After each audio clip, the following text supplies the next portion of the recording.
varsity baseball matchup between the 5 seed Carroll Cardinals and the 6 seed, the Carroll Patriots.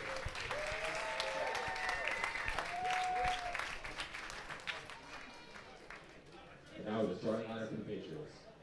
Batting first, the shortstop, number 2, Ethan Ruiz. Batting second, the third baseman, number 3, Frank Adamski. Batting third, the DH, number 32, Will Ryan. Batting fourth, the first baseman, number 23, A.D. Covington. Batting fifth, the right fielder, number 6, Griffin Schick. Batting sixth, the second baseman, number 24, Drew Jordan.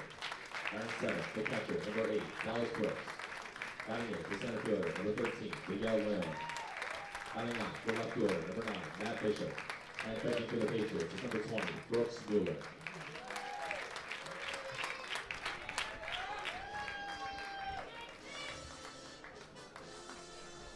And now, the starting lineup for your Carroll Cardinals. Leading off, the shortstop, number 1, Jake Butler.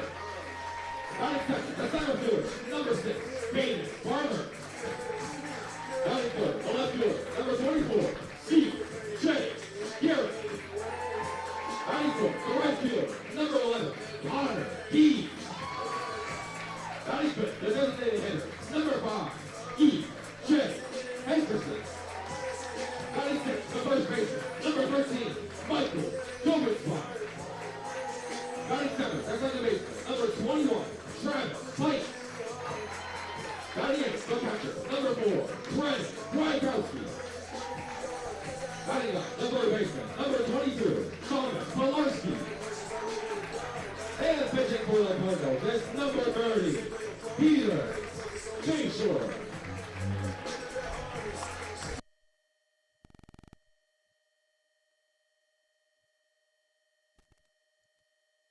For the playing of our national anthem.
After a long and grueling regular season, the playoffs are upon us in a big way. It's Tyler Lochte and Kevin Lochte here in the booth at Carlo Crispino Stadium.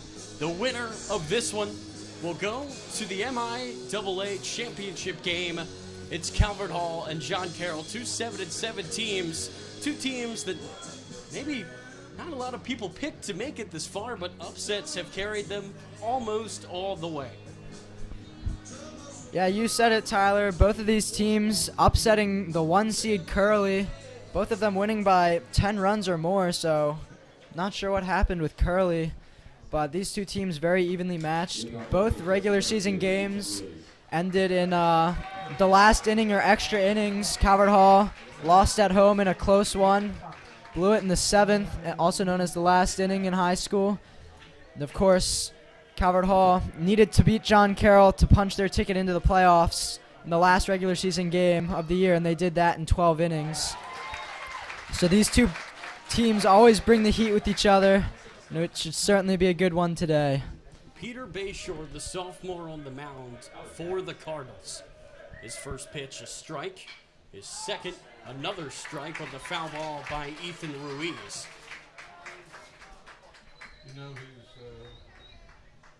And for Peter Bayshore on the year, this is his 5th start, his 10th appearance. 22 innings pitched, a 4.77 ERA, and a 3-0 record. And he misses just high there on the where the count goes now to 1-2. 1.41 whip on the year for the sophomore Bayshore.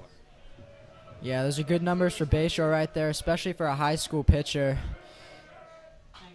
And the 1-2 pitch fouled off. And the count will stay put. Bayshore, just a sophomore, likes being a downhill pitcher, using his height to his advantage. He has a good fastball, also relies on that off speed at times. The underclassman getting the biggest possible home start here, and he is going to pitch another foul ball. Again, this is about as big as it gets. Winner go home, the winner to the championship, the loser, their season is over. Yes, and both teams have been playing a lot of baseball recently. Not too much depth at pitching for either side. So both teams could really rely on a good start, eat up some innings. The 1-2 pitch missing outside, and the count goes even. And there's the slider that Bayshore throws there. I think he might go back to the fastball. That one wasn't even close. 2-2. This one ripped down the line left field. Garrick is there for the first out. And a battle there between Ruiz and Bayshore is won by the sophomore. And Ruiz is retired. Frank Adamski, another senior, will step in. Yeah, Bayshore was going up against the lefty Adamski there. He loves that outside corner fastball. He's been throwing that all year to lefties and gets Adamski there with that fastball. First pitch inside to Frank Adamski, the third baseman for this Patriots team. Excuse me, Ruiz, the lefty, was leading it off. Adamski, a Coastal Carolina commit. Here's the 0-1 to him. He's going to rip this one center field, coming in Barmer to make the catch for the second out. And just like that, there's 2 away. Yeah, 2 quick outs for Bayshore, trying to get into a good rhythm. Obviously wants to keep that pitch count down. Efficient start so far through the heart of this John Carroll order.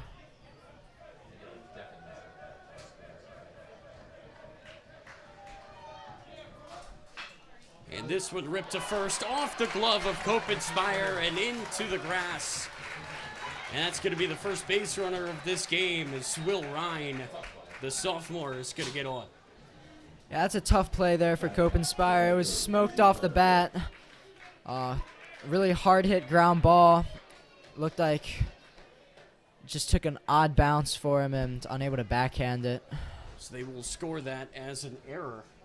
It's a tough call there for Kopenspire. Backhanding that is not an easy play, but nevertheless, hit his glove. This one fouled high in the air, foul territory, right field. And coming over to make a nice catch is Pites to end the top half of the first. We'll head to the bottom half. The Cardinals with their first crack at it.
Jake Butler will stand in here in the bottom half of the first.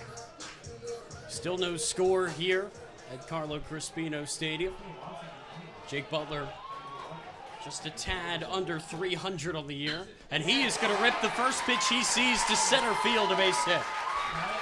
Got to Brooks Muller there. He didn't waste any time. Yeah, Butler's had a very strong playoff push. A senior leader, veteran. You see him in the team huddles, hyping the guys up. And it's just continuing on. Played a big factor in the win against Mount St. Joe's. And, I mean, everyone seems to play a big factor in the Curly win. But he has been on fire in these playoffs. He's come up clutch multiple times.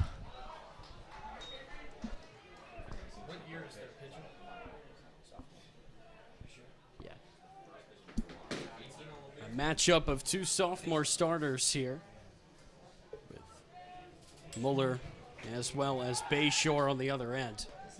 The check over to first base for Butler is not in time.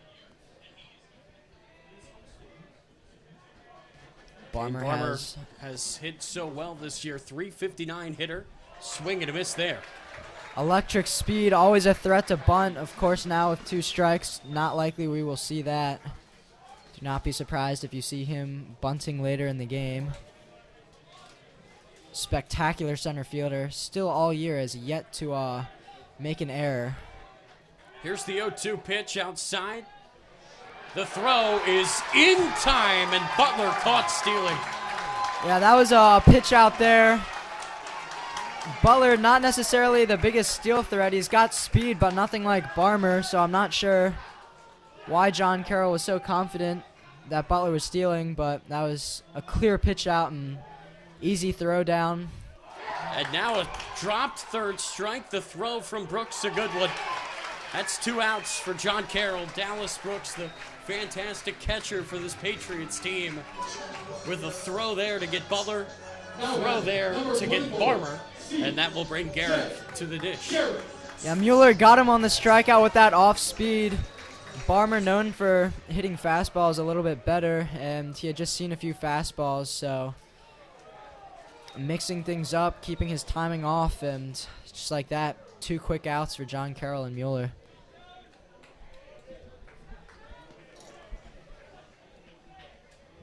So it will be C.J. Garrick in. That pitch inside. It will hit off the mitt of Dallas Brooks. And that will make it 2-0 for the senior. Garrick's been one of the hottest hitters all year for Calvert Hall. The 2-0 to him. That one's low. Make it 3-0 for Garrick. Leading the team in batting average and home runs and on-base percentage. 3-0 pitch. That one just finding that inside corner of the strike zone. Has cooled off a little bit. He was batting over 500 for most of the year. Now batting in the 400s. And Garrick is going to take another walk. He will take first base.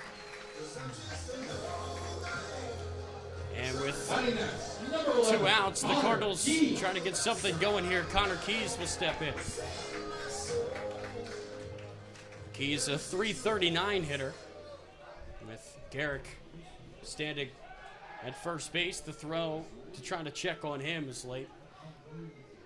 Yeah, Keys started off the year in a little bit of a slump. He was really struggling batting, but his fielding kept him in the game. And for the last 5 or 6 games, something just hit with him, and he has been on absolute fire.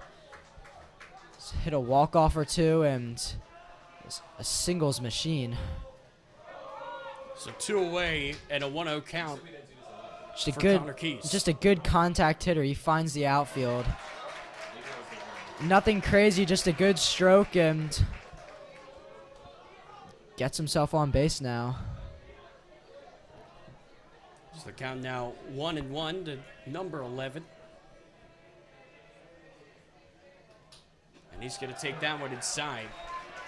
Muller missing on that inside corner. Count goes to 2-1.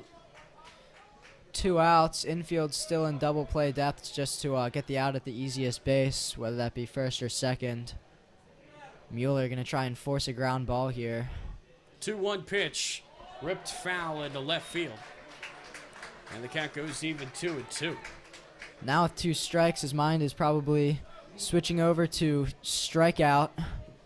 He's gotten a strikeout on that off-speed pitch to Barmer. Very well located. Started a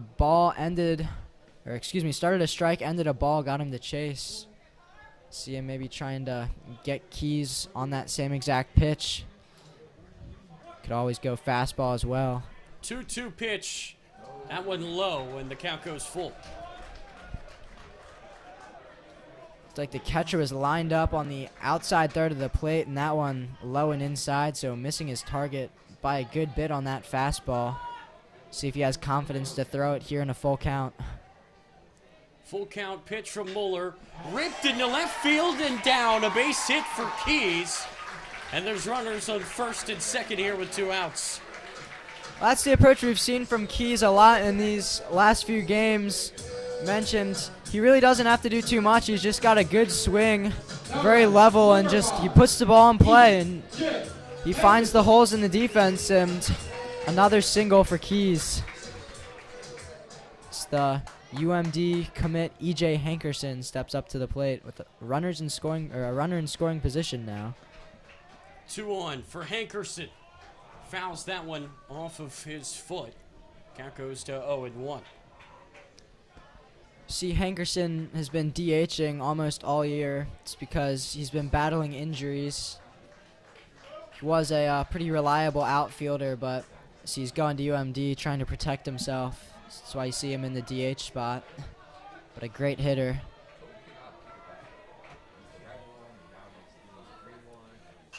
Hankerson gonna foul this one. Up and out. Count goes to 0-2. He's gonna have to be careful here.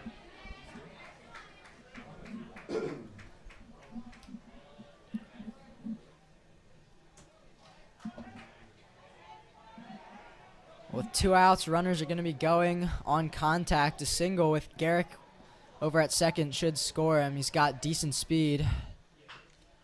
And he will foul that one off yet again. So 3 pitches, 3 foul balls to future Maryland Terrapin.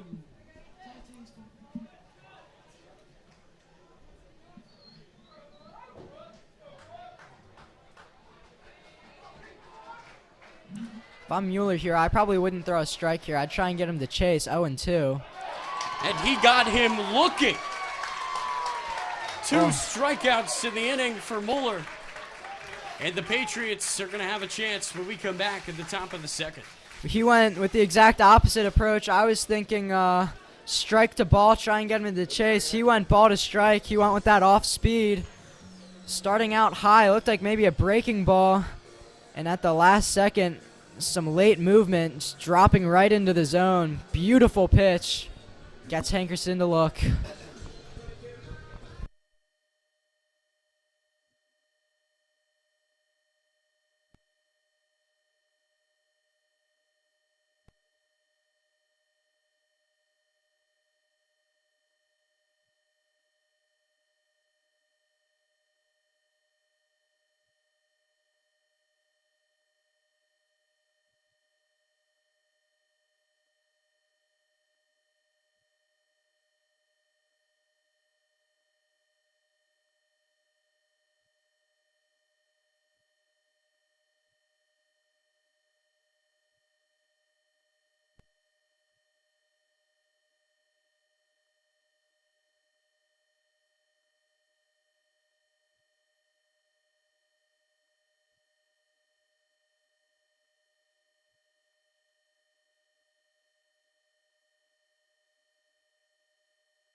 After Bayshore had a strong first inning, 4 batters came to the plate, all of them going 0 for 1, but one of them reaching on an error. This one hit foul right to the first baseman. There, Copenspire, who was responsible for that error back in the first inning. The only base runner of the game so far for the Patriots.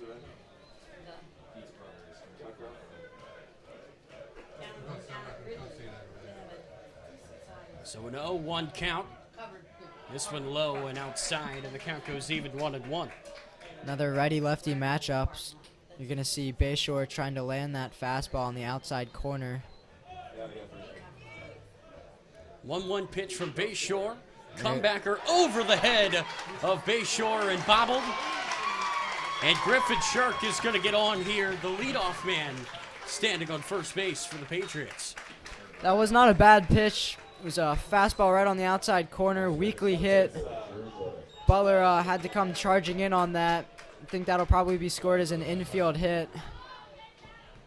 Butler bobbled it because he knew he didn't have much time. He had to fire that one over in a hurry, and second base runner of the game for John Carroll.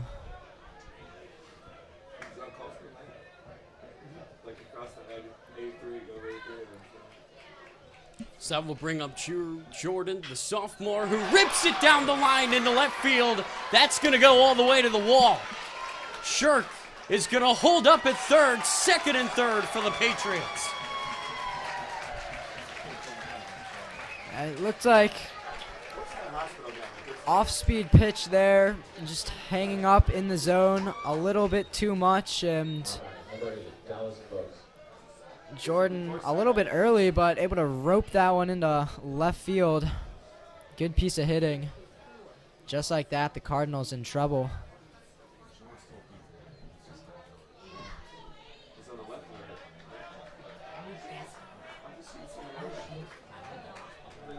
So second and third here for the Patriots. What an opportunity for Dallas Brooks. The sophomore catcher. Can Bayshore get out of this jam?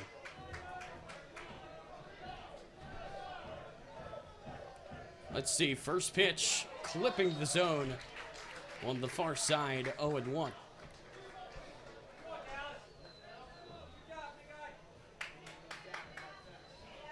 The sophomore has already had a big day throwing out Jake Butler as he's trying to steal second.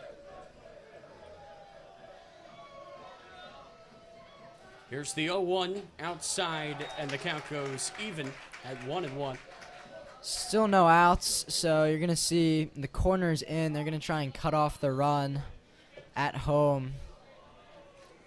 A lot of times you'll see everyone in the infield in when there's no double play, but it looks like the middle infield will opt to go to first if a ground ball is hit to them. 1-1 pitch, a swing and a miss there from Brooks. And this would be a big strikeout if Bayshore can get it. That would certainly be the best case scenario with no outs. All it takes is a sac fly to bring in a run.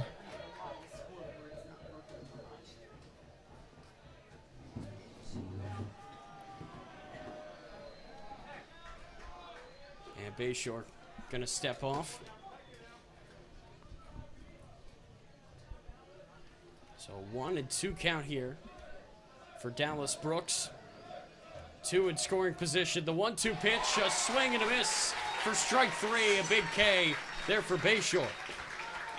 Got him to chase. At fastball, it looked like it was low and away. Didn't have much movement to it. Just ugly looking swing there. Big out for Bayshore, nevertheless. So still 2 in scoring position as Miguel Leon steps in. He's going to show bunt and bunt into the air, but into the Calvert Hall dugout. One thing that you cannot do when bunting is send it high to be caught. Well, you don't see it every day, but we just saw the suicide squeeze, the runner at third stealing home. That means Leon had to get that in, or else base runner would have been stranded at home. Luckily for him, that one going foul. Had that been caught, it would have been a double play. Very dangerous play. We saw Calvert Hall attempt it earlier in the year and fail.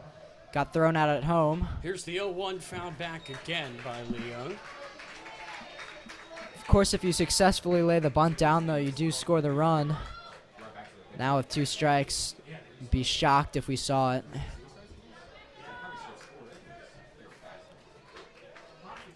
Bayshore looking for another strikeout. Still a 0-0 ball game here. In the top of the second, 1 away and 2 on for the freshman Leon. A swing and a miss. A drop third strike. The throw to first is high but caught by Copenspire. 2 Ks for 2 outs. And Bayshore battling back. But that will bring Matt Bishop up, the 9-hitter, wearing 9 on his back.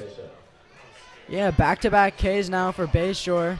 Looked like he lost his rhythm a little bit there, giving up 2 hits, but now 2 outs. Those are 2 unproductive outs for John Carroll. If they don't score here. Can Bishop provide the big swing? Not there, as he will take a called strike.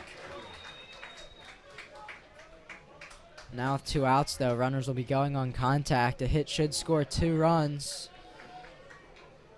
This is a big at-bat for Bishop. It would be a big-time hit early in this game if he can break 2 in.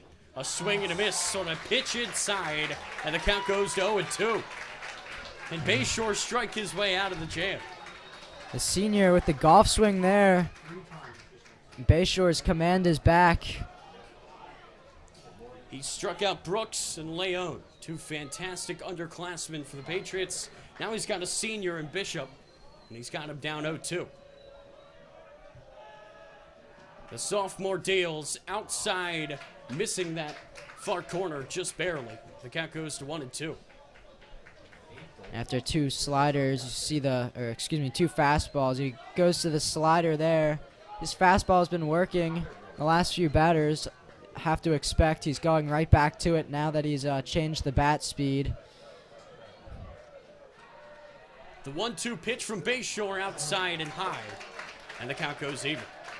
He did go to that fastball there, just unable to locate that one. Looked like it might have slipped out of his hand. 0-0 game here in the basically semifinal of the MIAA playoffs. The losers bracket title game. The winner of this one will play Spalding for the title. 2-2 pitch, ripped to short. Butler's throw is in time, and Bayshore gets out of it unharmed. How about that from the sophomore to battle back?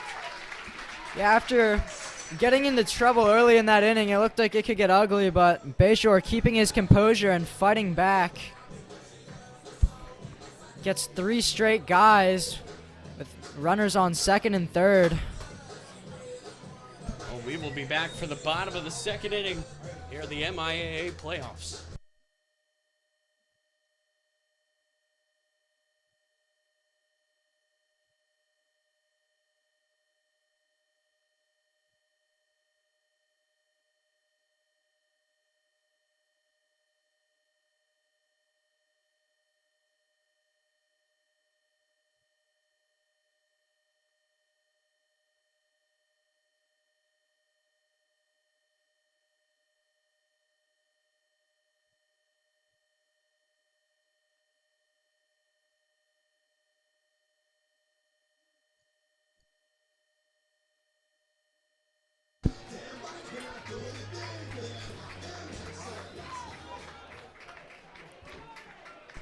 Michael Copenspire stands in.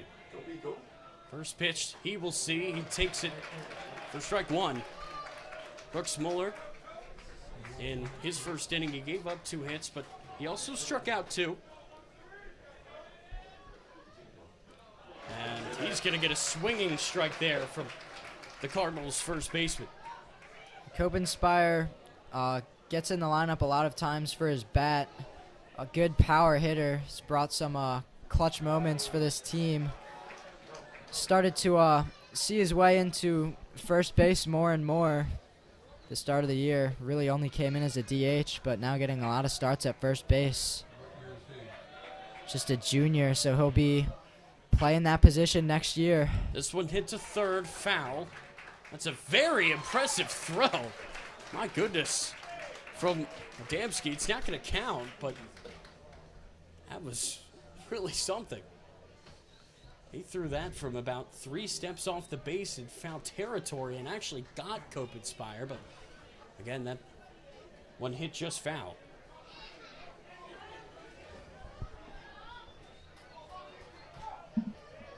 So now the count 1-2, and Copenspire's going to have to protect. And he's going to step out of the box. I think I said water. This one fouled right at the John Carroll dugout. Copenspire does a good job to stay alive. One directly at head coach, Coach Seiler. Nice move getting out of the way. That pitch, a bouncer in. Count goes to 2-2. Seiler, by the way, manager of John Carroll, been there for quite This some one time. Hit to third. This time it's fair. The throw in time again by Adamski. It's going to count for the first out. Well, again, he made a very impressive play on a foul ball that didn't count, but that one will. I was going to say, his spectacular play didn't count, but he still did get that routine ground ball. And Copenspire jammed on the inside fastball to get the first out. And that pitch just clipping the far side of the zone. Nice breaking ball there by Mueller. The 0-1 is just low. That goes even to 1-1.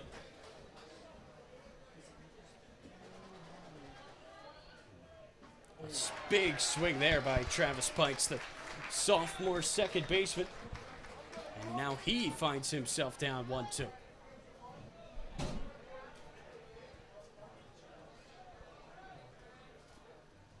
That pitch inside, it almost hit him, but he does a good job to get out of the way.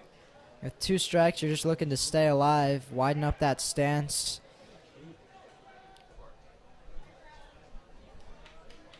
Just trying to foul off those tough pitches until you get your opportunity. 2-2 pitch on the ground, charging at Adamski. Will he do it again? He will. Throw off the bag, a tag by Casey Carpenter will get Pites. That's 2 outs on 2 great plays by Adamski. That was an absolute rocket by Adamski. I'm not exactly sure how fast that was, but it was sizzling. You could hear it hit the glove from all the way up here in the booth, and play by the first baseman as well. So that took him off the bag. Had to catch it and then quickly lay the tag on the helmet. A big swing there by Kwiatkowski, the catcher. And again, it's quickly becoming apparent, Kevin, that if you hit the ball anywhere near third base, Adamski's going to make the play, even when the ball is foul. Here's the 0-1. Time a bouncer outside for ball 1. Kwiatkowski hasn't had the best year batting, but he did have a home run against John Carroll earlier this year in a game that they absolutely needed to win. Played him in the last game of the season, and it was a win and in, lose and you're done game for us. We won 2-1 after 12 innings. Looks like Kwiatkowski got just a piece of that one. So the count will stay at 1-2 on the foul tip.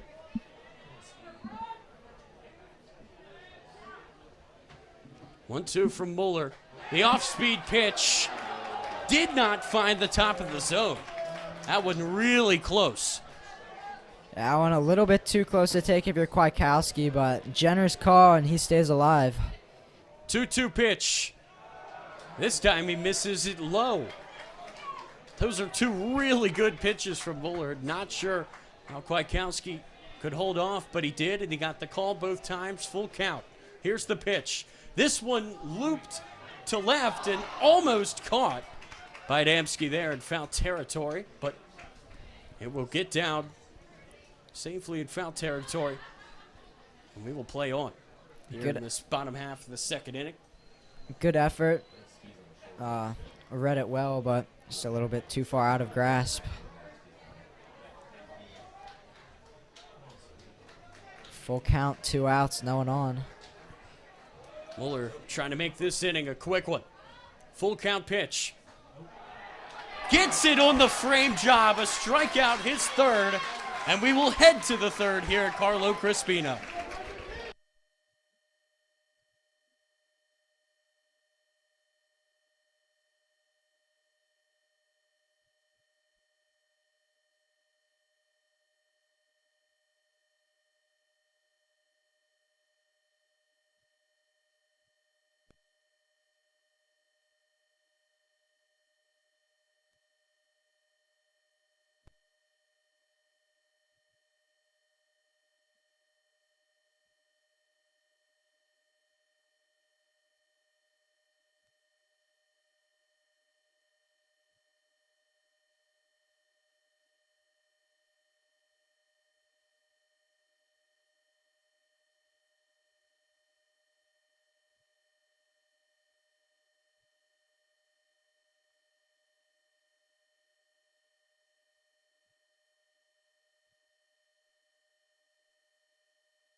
Back to the top of the lineup for John Carroll in this scoreless game.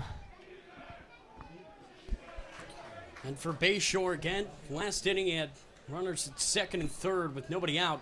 Got 2 strikeouts on his way to getting out of that jam, and he's going to start this third inning with a strike here to Ethan Ruiz, who's 0 for 1 on the day.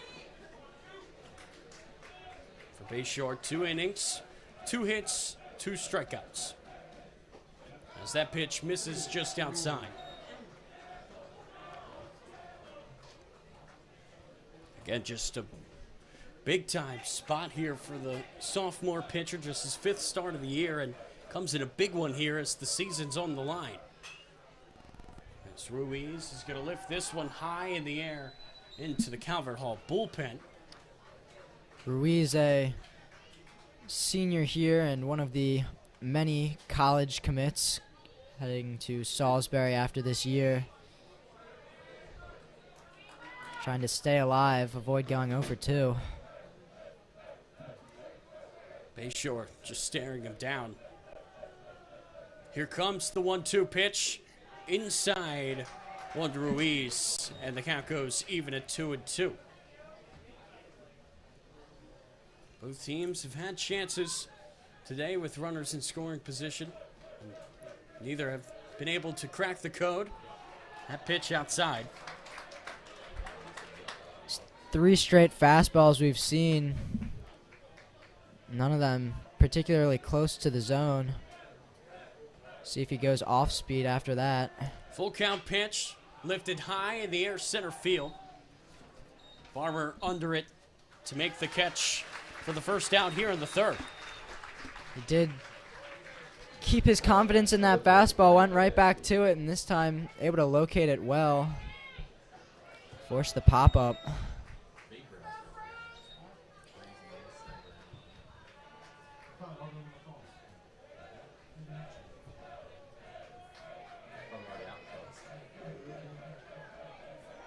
Peter Bayshore on the mound. Frank Adamski at the dish.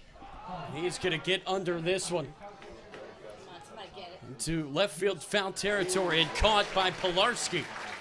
That's 2 outs. Yeah, Adamski's been having a great game over in the field at third base.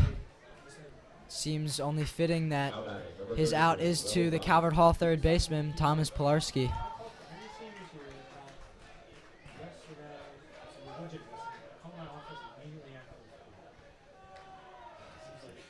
Will Ryan will take that one for a strike, just clipping that corner. Ryan, one of the 3 University of Maryland commits on this John Carroll team.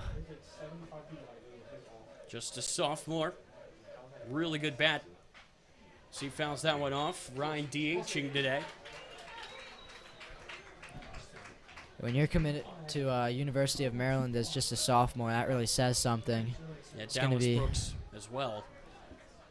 With that distinction, the catcher for this Patriot team. 0-2 pitch, missing outside.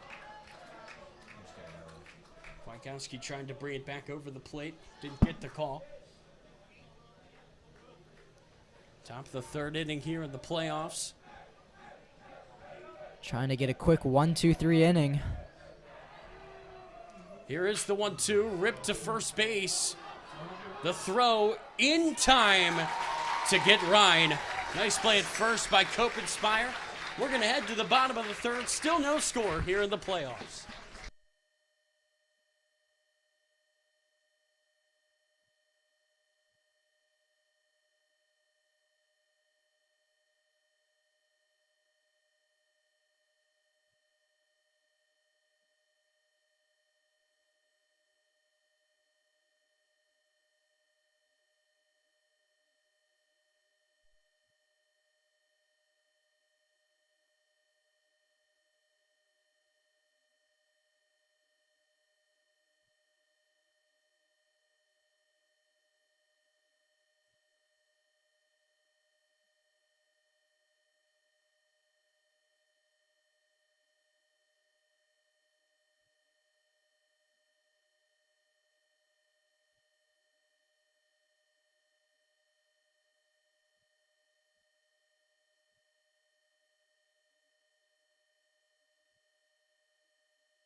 The first pitch for Thomas Pilarski, taken low for a ball.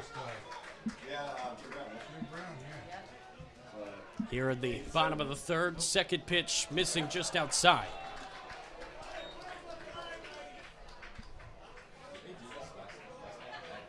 The sophomore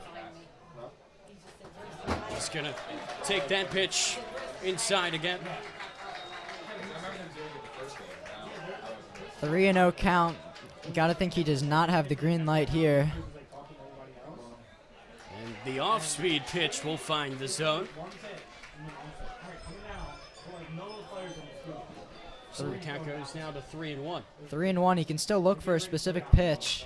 And he's going to rip this one right to second base.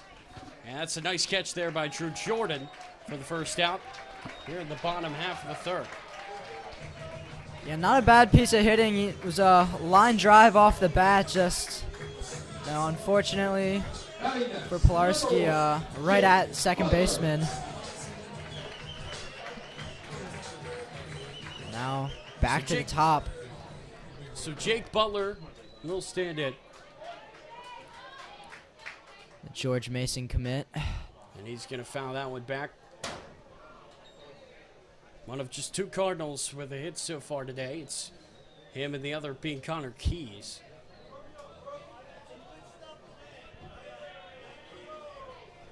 Three strikeouts for Mueller. The off-speed pitch could not get down in time. Butler again with that single. Then he was caught trying to steal second. 1-1 pitch. He's going to rip it to third. Adamski, strong arm throw in time. He just makes it look automatic from third base today.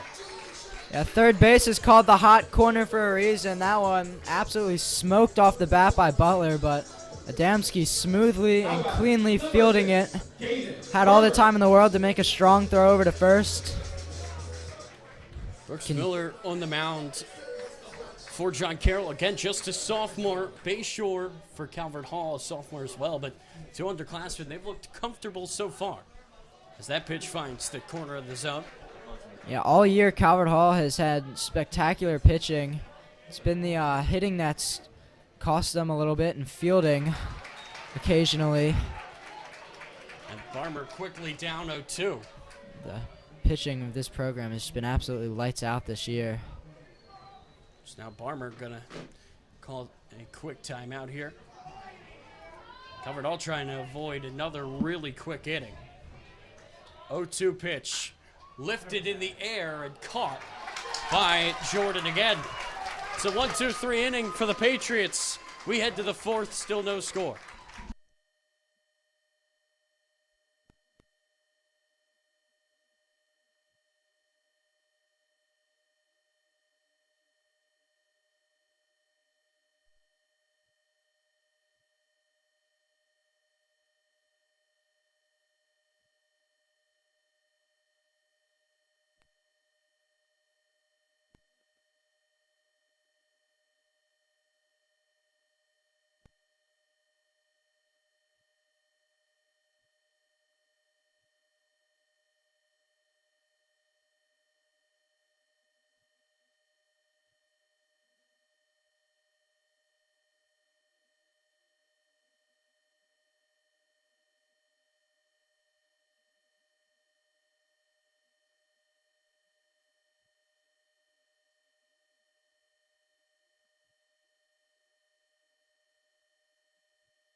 So Casey Carpenter will stand in to get us started here in the top of the fourth.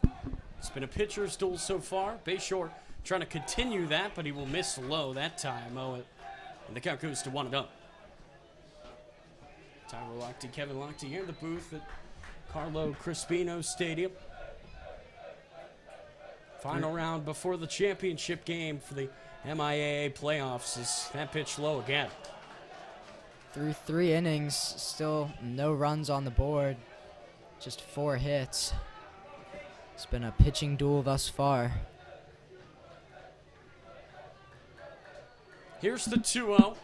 That one right down the pipe for strike number 1 for Bayshore.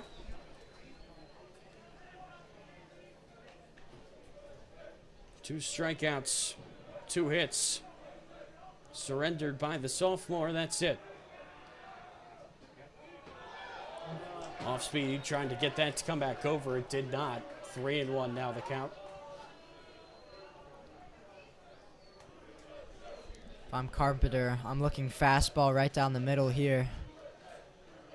3-1 count. And he's going to rip this one high in the air, left field, way back and caught out in left field by Garrick.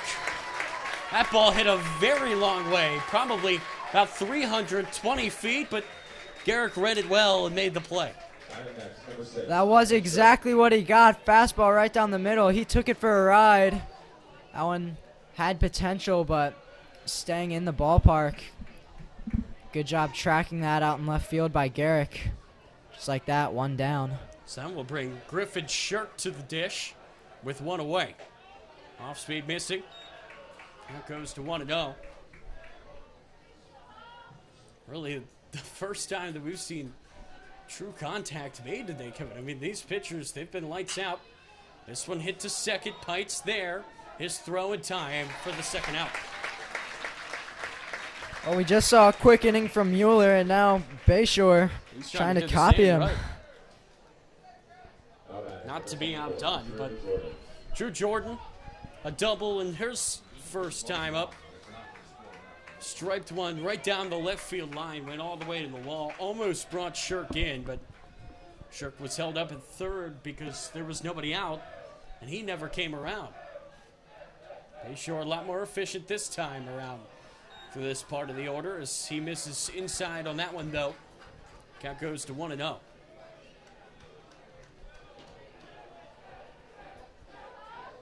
Two outs here on the top of the fourth. Pitch from Bayshore. That one just missing. I think a little low.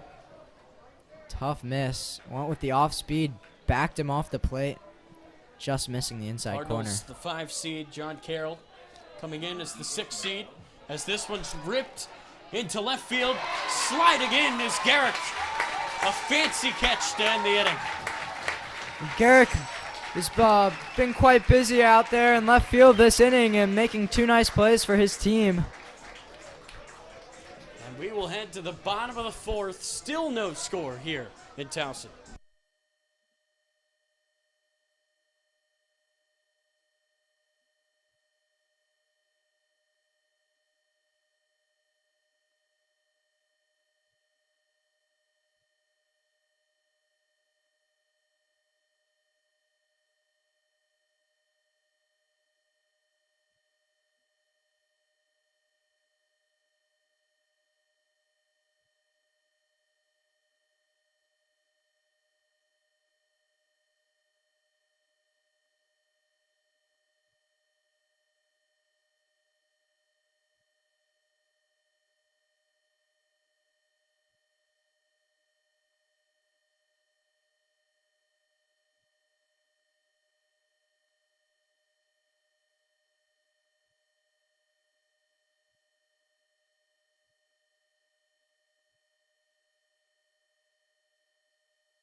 C.J. Garrick is going to stand in. He walked his first trip to the dish.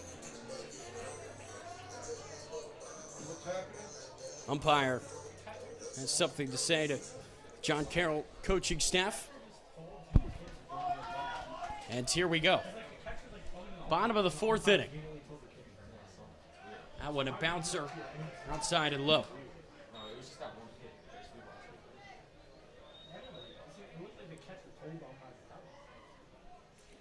Another one basically in the same spot. So the count now goes to 2 balls and no strikes to Garrick. Garrick hit a home run earlier in this playoff times here with a win over MSJ. Garrick had a good game, a couple RBIs and a home run. Here's a 2-1 ripped foul. And for the first time today, Garrick is going to have 2 strikes on him. We'll see what he will do. Again, this at-bat looked like it was headed in the direction of the last one. Shortstop here in that 5-pitch walk. Shifted left a little bit. Huge opening in the middle of the infield. 2-2, he got him.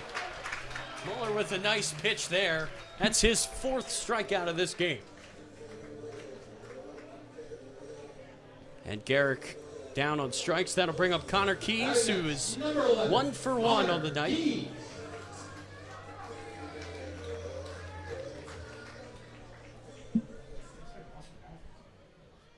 See if Keys can deliver again. Good crowd on hand here for this playoff game. Is that pitch missing high? Gotta think there would be a few more students who weren't for the MIAA championship lacrosse game tonight. Calvert Hall made that pitch outside. Yeah, Calvert Hall taking on McDonough later tonight, 7:30 at Loyola University. 2-0 pitch, that one missing high. So far, every single Calvert Hall team has won the MIAA Conference Championship. They're looking to sweep the entire spring. That's a 4-pitch walk to Connor Keys.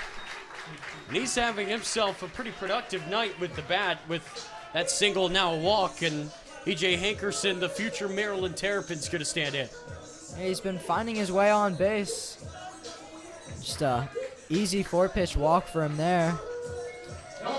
Number 5, E.J. Hankerson.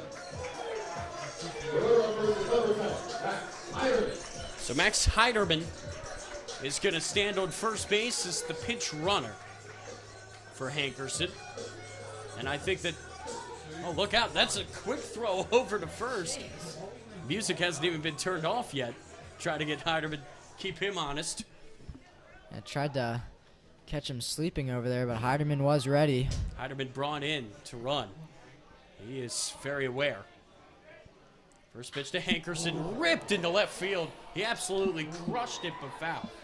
Yeah, he was early on that fastball. If he can time that out, that's going to be extra bases. Oh, absolutely. Might be all 4 bases with the power in Hankerson's bat. 310 hitter on the year is Hankerson. Gets to first 46% of the time coming into this game. Does just have that 1 homer. An inside the park home run, as a matter of fact. Yeah, CJ Garrick leads this team with 4. Only 12 home runs on the season for this Cardinal team. They don't hit many. Here's the 0-1, ripped into left field again, foul. Once again, early on the fastball.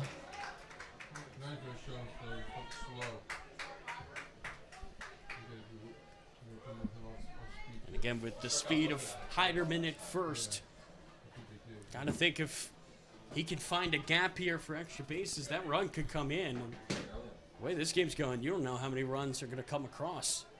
0-2 pitch, a swing and a miss. Hankerson down on strikes for the 2nd time tonight. Yeah, he goes to an off-speed pitch. Looked like he went curveball there. Not a surprise at all after 2 straight fastballs to Hankerson, and he was way early on them. Why not slow it down even more? Change up the speed of a pitch. Gets Hankerson. Now 2 outs. With Cope Inspire, the first baseman at the dish. First pitch he sees, he'll take it low. Every game against John Carroll this year has been low scoring and close. This one looking the same way so far. 1-0 pitch, a swing and a miss. That pitch inside, and Cope Inspire. You'll see that count go even at 1-1. Would not at all be surprised if we see Heiderman go soon. Try and get him into scoring position with 2 guys out. Cardinals had 2 hits back in the first, nothing since. As this one's fouled off of Cope Inspire. Inside pitch, jammed him. Nearly hit his hands. That's how inside that was. And again, the only base runner Cardinals have had is the one they have right now. It's Key's earned a walk, but again, no hits these last few innings. Well, they're going to check on Heiderman there. Mueller seems to just really be locked in, Kevin. He's found his spots. Yeah, 2 walks today, but other than that, he has been fantastic. 1-2 pitch, ripped foul. He's got the stuff today, and he's certainly got the command. Good control as well. Has not fallen behind many hitters today.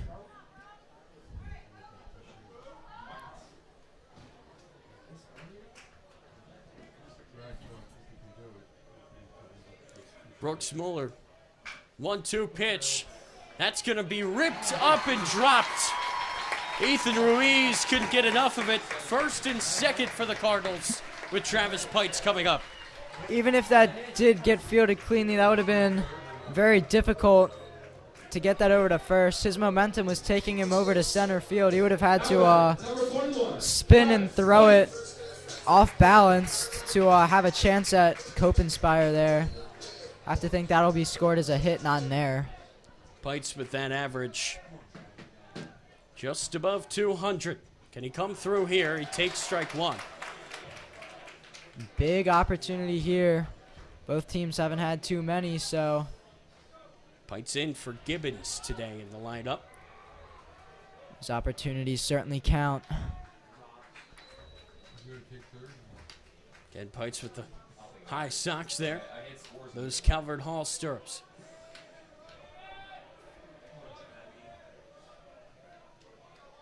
Cardinals with 2 on and 2 outs.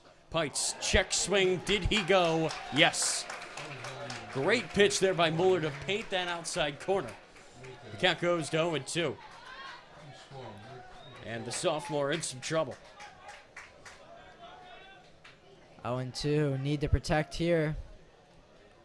2 outs. Runners going on contact. Mueller looking for strikeout number 6. This one's going to be ripped to left field, down the line, and caught. Matt Bishop gets over to make the play, and we're going to head to the 5th. Still no score here in Towson.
Back here for the 5th inning. It has been a great game pitcher-wise so far as we head into the 5th inning. Just 5 total hits in this game between these two teams. Both playing with their season on the line. As this one's going to be ripped into left field by Brooks. Right there to get it is C.J. Garrick. I believe One pitch, 1 out. I believe Garrick's recorded 3 of the last 4 outs for Calvert Hall, and a lot of quick outs. Miguel Leon will stand in. The freshman struck out his first trip. The only freshman in the 2 starting lineups tonight. The center fielder for this Patriot team. Last time he was up, he showed bunt. Obviously not going to do that here with the bases empty, and he takes strike 1.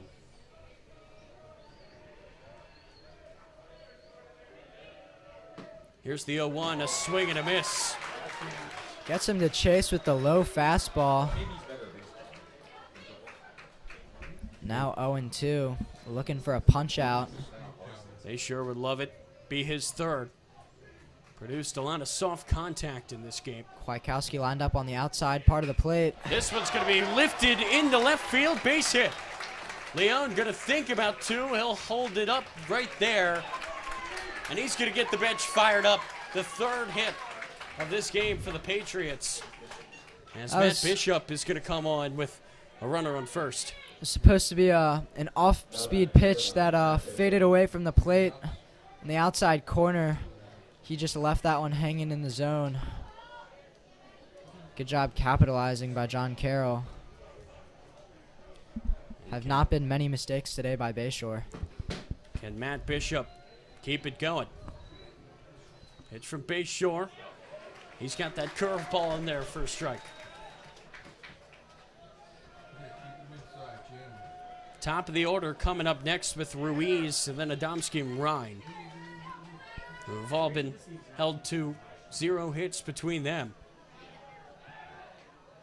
Bayshore checking on Leon there at first. Only Shirk, Jordan, and now Leon have hits in this game. Jordan's a double and then 2 singles. Bayshore has really been big in this big spot. And he's got a 0-1 count here to Matt Bishop, the senior, who shows bunt, pulls it away, and Kwiatkowski was ready to go on that back pick, but Leon got back in time. Looked like Leon decided he was going to take off and then stopped halfway through. Didn't look like he had a great jump. I wonder if that's why. Now 2 strikes. Not going to see bunt here. Matt Bishop is going to foul this one off. That will get into the bullpen. Bishop, one of the many seniors in this game, Kevin, who are playing for their high school careers today. Yeah, both teams. They're out with a loss. And that would do it.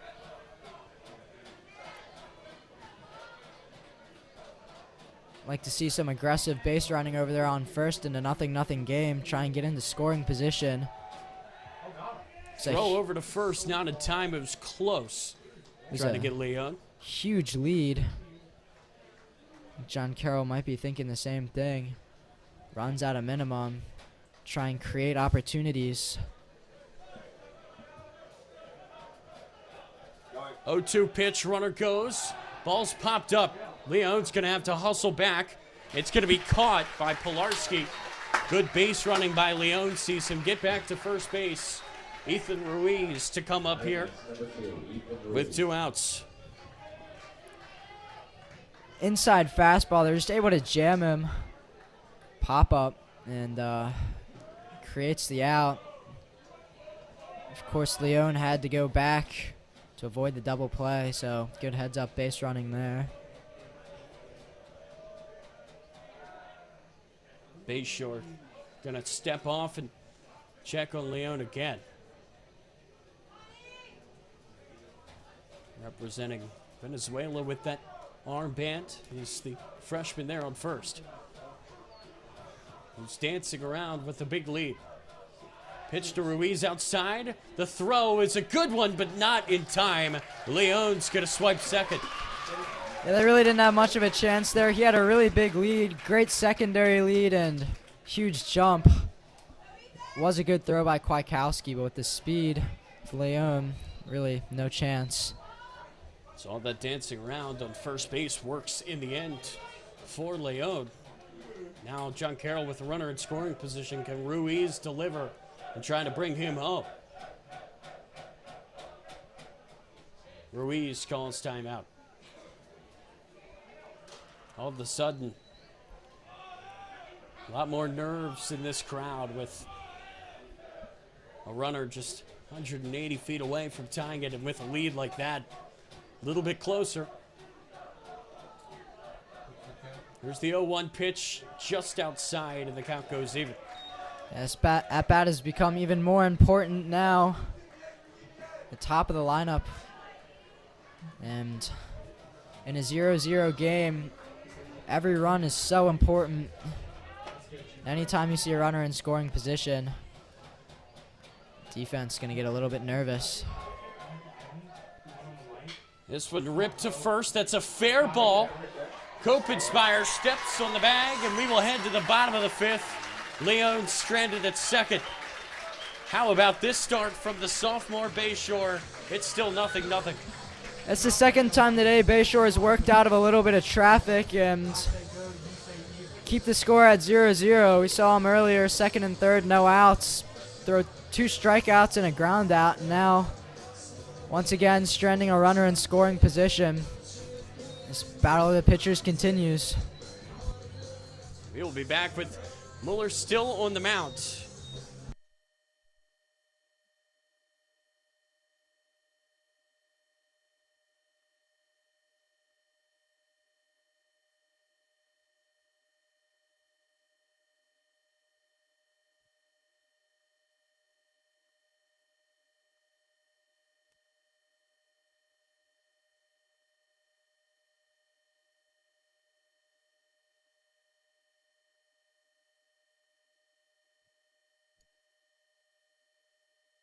Number 12, Quinn Gillis. Quinn Gillis is going to come in, a pinch hitter. He will replace Kwiatkowski at the 8th spot in the lineup. And Kevin, the way that Mueller's been pitching today, you just got to try whatever you can. As Gillis is going to see that first pitch go what? Yeah, Gillis is senior for Calvert Hall. I believe he's committed to St. Mary's to play baseball. 1 home run on the season. Roped one into left field. a while back. 2-0 pitch, make it 3-0. Gillis was brought on to try to provide a spark here in this leadoff spot, Kevin, in the bottom of the 5th inning. And if he can take a walk, that would consider that job done. And he will. 4 pitches sends Quinn Gillis to first base. Yeah, and it's certainly not what Mueller was trying to do. 4 pitches to the pinch hitter, Quinn Gillis. Maybe a sign of fatigue setting in. 5 innings in. They will take Gillis out and replace him with Kwiatkowski. But again, job done there for Gillis. Comes in, sees 4 pitches go by him, all balls, and he gets the leadoff man on.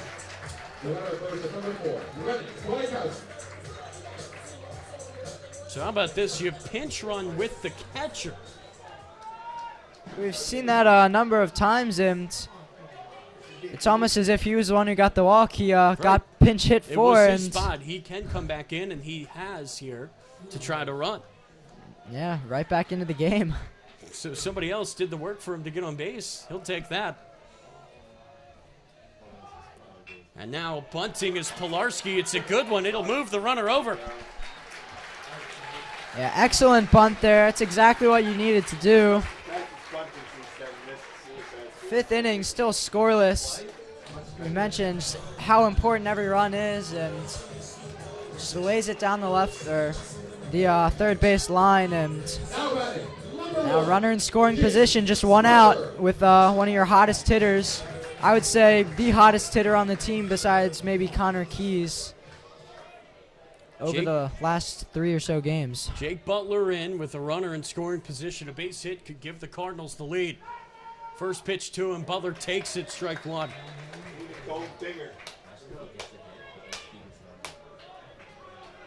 Butler had a single back in the 1st to lead off the game for Calvert Hall.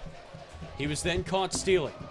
Kwiatkowski at second base, the 0-1 pitch. Butler high in the air to center field, running in. Leon coming in, and it's going to be called off by Ruiz for the 2nd out. Yeah, just got under that one. Popped out. It's a unproductive out. That's tough for the Cardinals, but still another opportunity to get that runner across.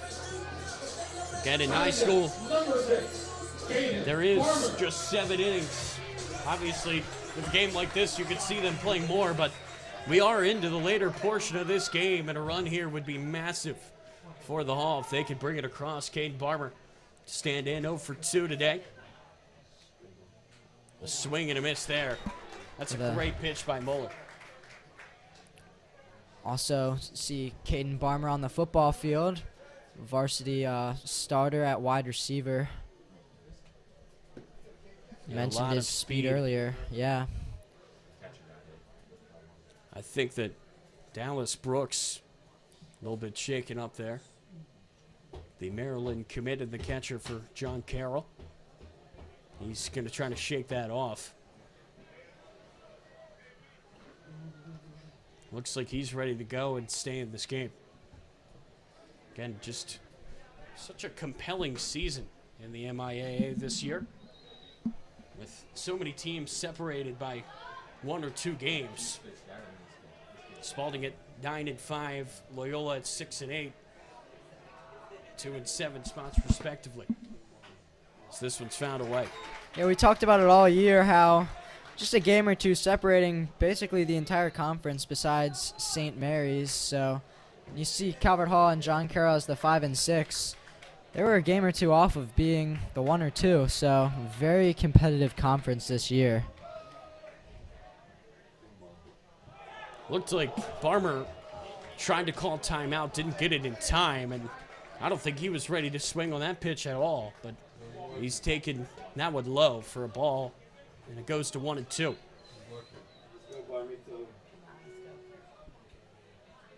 So 1 and 2, 2 outs. That pitch is going to get away. Kwiatkowski, I don't think he saw that, and he's going to get to second. Again, Dallas Brooks does have a really good arm. He is committed to Maryland, just a sophomore, but we've already seen him throw out a runner today. might not want to test it in a game like this. Yeah, got away from him a little bit, but he was quickly back at the ball, and a little bit of a hesitation by Kwiatkowski. 2-2, that pitch outside. And again, with Barmer at the dish, he comes into this game basically a 360 hitter on the year. So, again, for Kwiatkowski, trying to play it better safe than sorry, getting back to second base. So that dropped ball there by Dallas Brooks. Here's the full count pitch. Ripped high in the air. Ruiz calling it off. And he's got it. 5 strong innings from Mueller. We're going to head to the 6th. Still no score here in Towson.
So the sophomore Peter Bayshore is going to come out for a 6th inning of work. And Kevin, I think that he's earned it.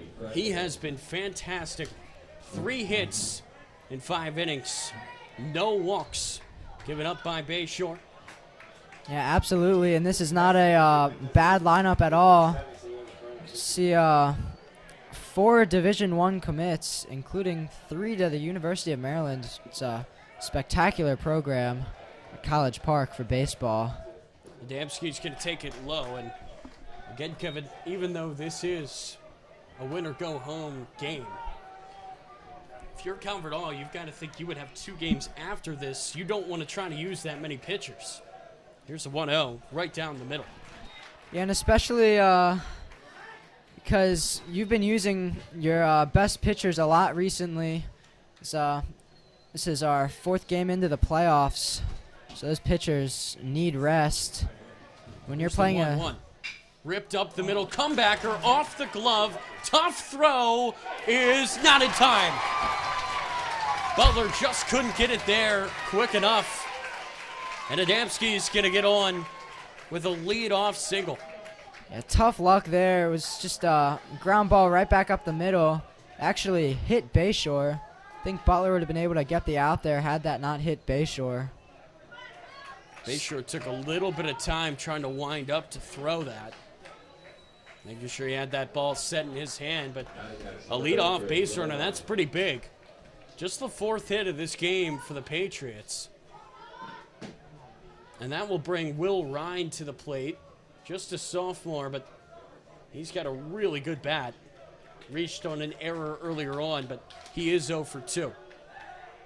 Checking on Adamski there. The throw not in time by Bayshore.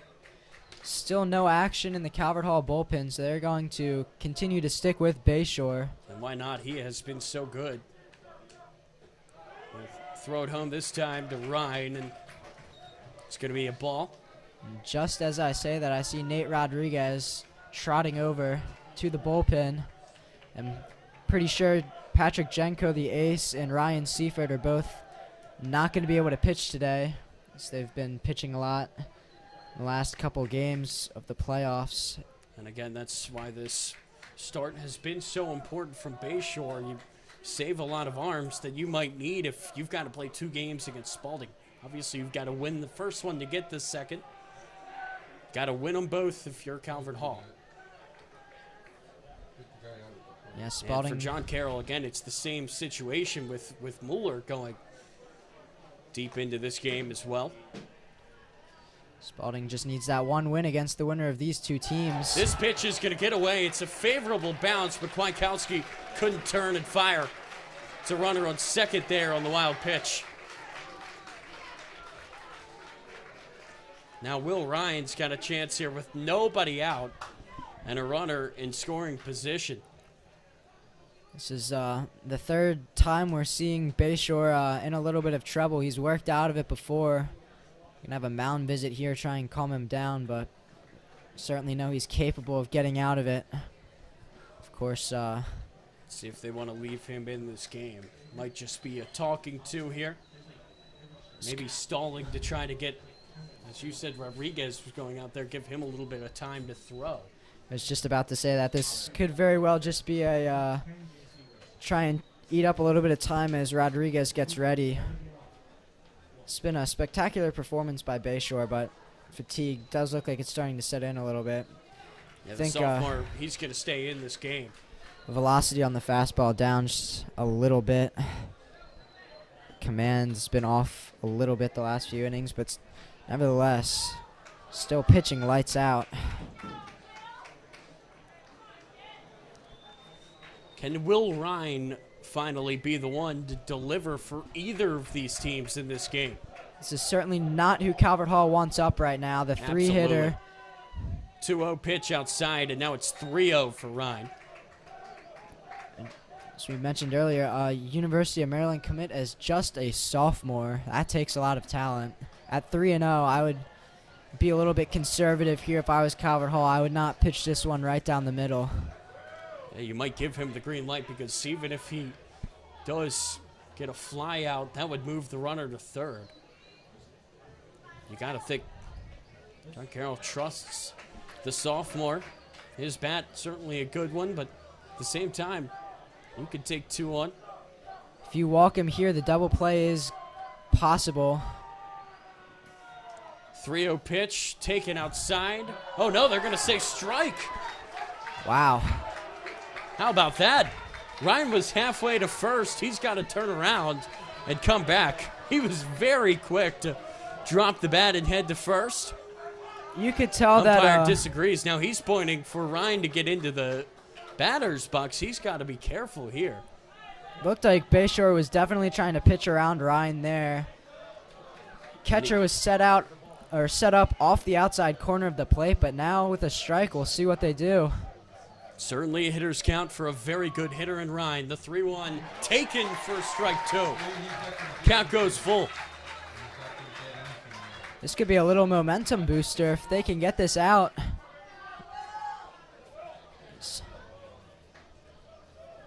Just 4 hits given up in this game by Bayshore. He's relied on his fastball the most. I would expect fastball here. Full count pitch is going to hit Will Ryan. And now he will head to first base. So 2 on and nobody out for Casey Carpenter. Well, he did go with the fastball and just missed. Got to think if you're Ryan, you're probably not too happy. You thought you were getting a free 4-pitch walk and now getting hit by a pitch. Right. That's going to sting. Yeah. So Ryan is the DH. I think they're going to pinch run for him. He's a little bit shaken up. And that's what they will do. Right off the foot. And now it looks like we will see a pitching change. So that's Austin Hoffman, who is going to be on first base as the pinch runner, and it looks like Bayshore's day is going to be done.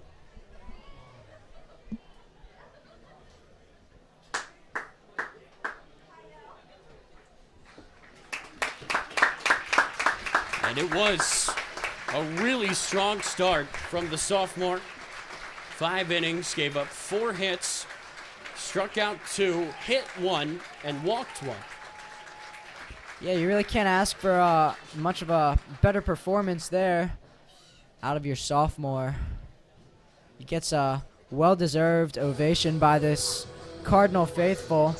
Not many seats available here in Carlo Crispino this afternoon. Packed house, and now we'll see.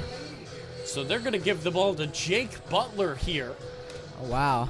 in the top half of the sixth, so it's rather interesting. They're going to move Travis Pites over to short, and it looks like that's Daniel Jenkins in at second. So we're going to step away here. Jake Butler's going to warm up. 2 on, nobody out. Big opportunity here for John Carroll. Very surprised we're not seeing Rodriguez come in. He's been throwing for a little while, and he's ready. Sophomore going to remain in the bullpen. You see him still over there. Butler, one of the best pitchers for Calvert Hall, does not start as he's very needed over at shortstop, as he's just so spectacular in the field. You want to save his arm. But in a game this important, I guess it makes sense that we'll see him, and maybe Rodriguez will come in after Butler. So he continues to work in the bullpen.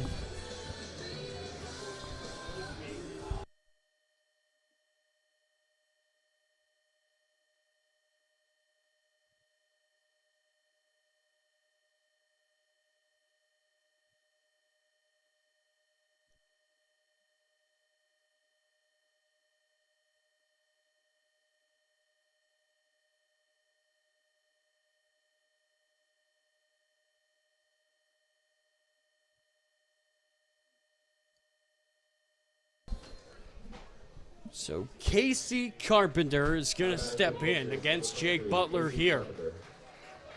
2 on, nobody out. Here at Carlo Crispino Stadium late in this game, the top of the 6th inning. No outs. The infield on the corners are in. Butler with an overpowering fastball. Gotta think we'll see a lot of that this afternoon. Showing bunt there is Carpenter. It's going to be a called strike. He pulled the bat away in time, but I guess the pitch found the zone. Looked like it was actually called a ball. Oh, no. Okay. Just missing the zone high, I think. Close call. So now the count 1-0. Showing bunt again, pulling it back. That time it will be a more definitive strike call. So 1-1 it is for number 1 on the mound, Jake Butler. It would not at all the be senior surprised. coming in, he's playing for his career. I know we touched on that earlier, but it's win or go home here today at Carlo Crispino. Would not at all be surprised to see another bunt here. Try and get the runner to third. He'll show it, but that pitch is down and away. With no Austin outs. Hoffman at first and Frank Adamski at second with nobody out. You can advance both runners. Guys on second and third, just 1 out. You can score them. The sacrifice fly, give yourself the lead, or score 2 with a base hit. I think that would definitely be John Carroll's intention still. 2-1, Butler going to step off. He's got to be careful. Do not want to balk here, Kevin, and put it at second and third with nobody out. But earlier in this game, it was Bayshore who had that situation, and he got out of it. 2-1 pitch, showing bunt. That one popped back. 2 strikes. That's going to take away the bunt. That's a big break there for Calvert Hall, and Butler can now attack. Carpenter is going to have to attack. So now Carpenter going to head to third base to try to get new instructions after the bunt was not successful.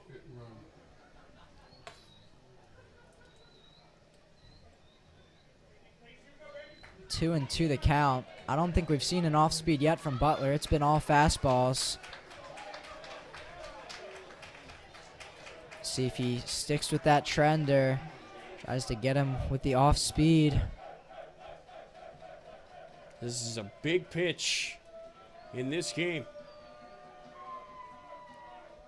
The 2-2 from Butler. Hit foul. Carpenter does a good job to stay alive. And we're going to get that same situation as the count remains 2-2. He was late on that fastball there. It's Still no score, a 2-2 count with 2 on and nobody out here in the top of the 6th of 7, barring extras. 2-2 from Butler. That one low. Count goes full. Nice block by Kwiatkowski. Good form. Dropping the legs. Keeping it in front of him. Off the chest protector. Battle between Jake Butler and Casey Carpenter. Butler, a senior, Carpenter, a sophomore, the first baseman for this Patriots team. Who's going to win it? Here's the full count pitch. Did he swing? Oh. He did not. Kept the bat. It's going to be a walk on the check swing, and the bases are loaded. A little bit surprised that you didn't get rung up on that one. That was really close. Very, very close, Tyler, and tough break for Calvert Hall. Bases loaded, no outs. Playoffs on the line, championship on the line. You're going to see the infield in, try and cut off the run at home plate. So what that does is that makes it a force now at home. No tag is needed, just need to catch it, step on the base like you would any other. Can Griffin Shirk come through? That pitch is outside, and the one thing you can't afford to do here if you're Butler is walk another hitter, and that would bring in the run the easy way for John Carroll. Calvert Hall would love to get the ground ball here. They would try and get the double play by first going home and then throwing over to first. Tension's very high here in the 6th inning of this playoff game, and Shirk is going to step out of the box. Big time moment here for the senior. He's trying to extend his high school career. 1-0 pitch, missing high. Yeah, Butler having some command issues right now, struggling to find the zone. If I'm Shirk, I'm probably taking here.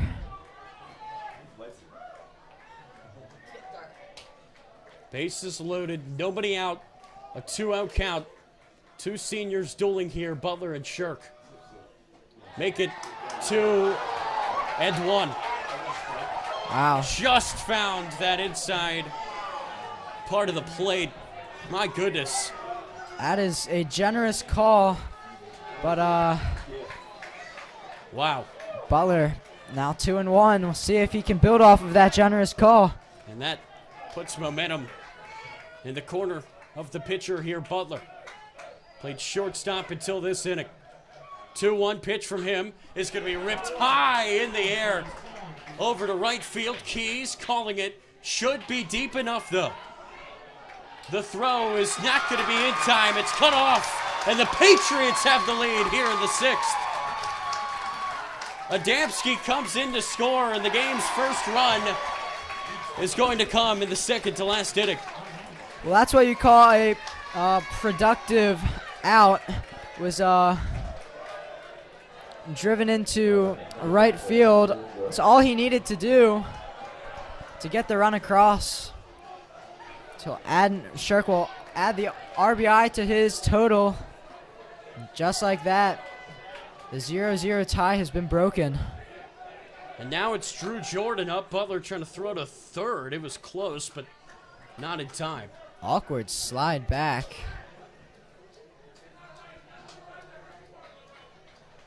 So now a 1-0 ball game. The first run, it took some time,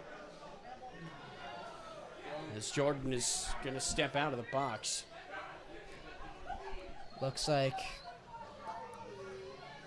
corners are playing in at the moment. Looks like they're taking a few steps back. Obviously the infield, the middle infield in double play depth with 1 out. If you can turn 2, you get out of the inning with just 1. Call that a win. This pitch called strike. Look out at third base. The throw is high.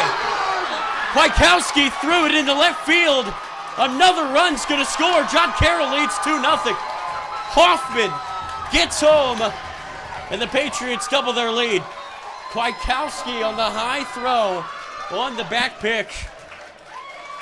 I'm not sure exactly what Hoffman was doing. He stole on the pitch, but it was that pitch was taken by Drew Jordan. It didn't look like he was trying to swing. That had to have been a miscommunication.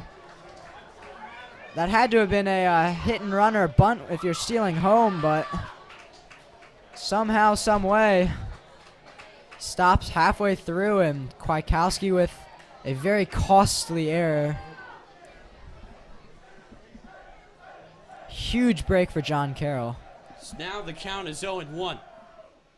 It's going to be ripped into right field. Keys is there. Runner's going to stay put, now 2 outs. On 2 catches by Keys as Jordan is retired, and that's going to bring up Dallas Brooks now. So you look at it again. That run probably would have scored on that play just as a sacrifice fly. I would think so. Even still, it looked like Kwiatkowski had Hoffman dead to rights. He was halfway down the line, took his time to throw it, and the run came in on the high throw. That's tough. It looked like you were going to get that out at third. It would have been huge. I'm still not sure what Hoffman was doing halfway down the line. Just going to have to guess miscommunication on what the play was supposed to be. But such a big break for John Carroll. Dallas Brooks, he's got a big bat, the sophomore, headed to Maryland when he's done at John Carroll. Just a sophomore, though, that's a little ways away. Sophomore's going to call timeout here. So Butler comes in, gives up a walk, and then 2 flyouts. But that accounts for 2 runs.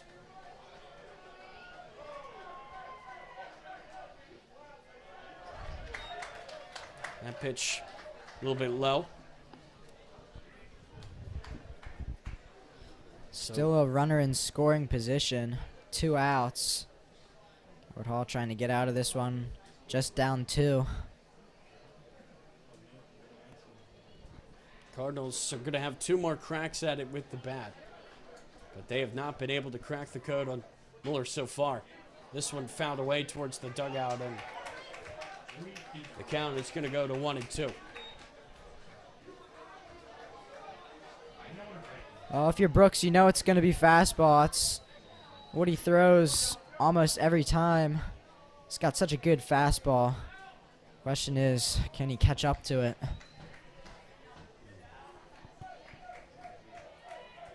One-two pitch inside, just barely. That's a great job by Brooks to sell that. That didn't seem that far off, but yeah, he ducked out of the way like it was coming up to almost hit him. He gets the call from the ump. Count goes even at 2-2. After working the inside corner, he was clearly intimidated by that. I would work the outside corner for a fastball right here after he's backed off the plate. 2-2 pitch. Swing. Got a piece of it there, was Brooks to stay alive. Looked like Kwiatkowski was lined up there and might just go right back to it.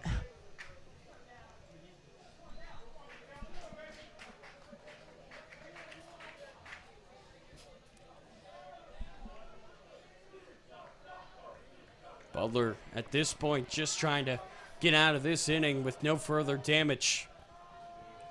Pitch to Brooks. That's a good one. Gets that corner. Strike 3 called. And we are going to head to the bottom of the 6th, but not before the Patriots put 2 on the board. Dueling shutouts over. We've got a 2-0 ball game here in Towson. That was 5th or 6th pitch in the at-bat. He had thrown 5 fastballs, however many pitches there were in that at-bat, and actually gets a strikeout on the off-speed. Fools him. Great placement there. Now, just 6 outs to work with for Calvert Hall. They've got to get the bats going. So we head to the bottom of the 6th.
C.J. Garrick is going to come in here for the Cardinals, who find themselves down 2-0 in the bottom of the 6th of 7.